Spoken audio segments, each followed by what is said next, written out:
They made a huge mistake when it came to you. They saw your love, your affection, your attention, your enthusiasm, your encouragement as worship. They literally thought that you were worshiping them. Then, because no one had ever made them feel that way, they quickly bakukumala. They rose like leavened bread. And the spirit of pride came up within them. And they ascended to a throne that they fabricated in their own head. And there they sat, where they finally felt like someone saw them, someone validated them, someone loved them, someone worshipped them. Because all along, they'd felt like nobody. They'd literally felt like they were a nobody. And they'd hid that very well away from the world. You see, there's something about you that you must understand, that your presence ignites and stimulates. The light that you carry within you has an effect on people.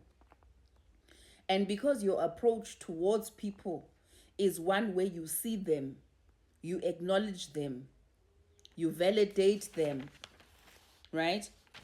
In a world that does not do that, in a world that is in constant competition, in constant cattiness, always demanding respect, you come in humbly. You come in without the fear of someone outshining you because you are content within your own light. Therein lies the disconnect with a lot of the people that you've encountered.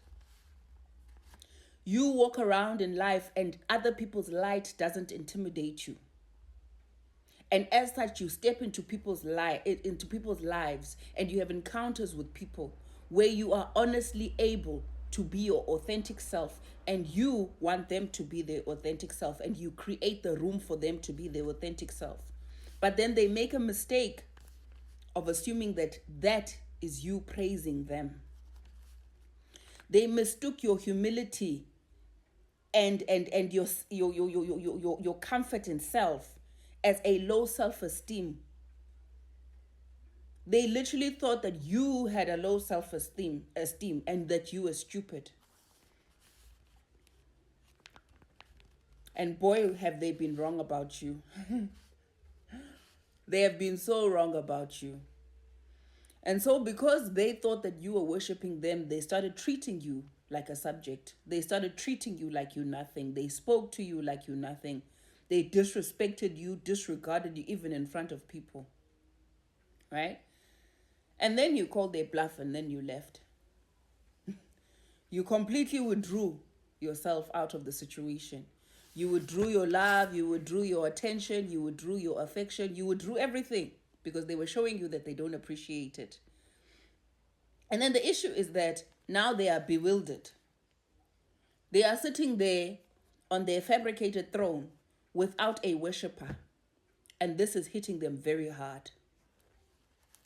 Because now they are forced to reevaluate their self-worth all over again.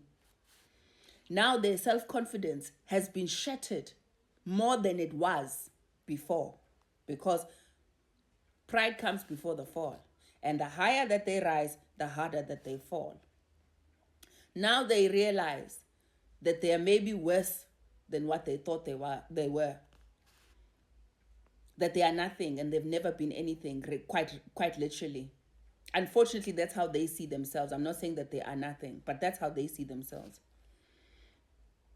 Now they miss the elation that you brought them, that intoxicating euphoria that they felt around you, that you afforded them by giving them attention. Now they long for you. They literally hunger for your presence. Yet you're nowhere to be found.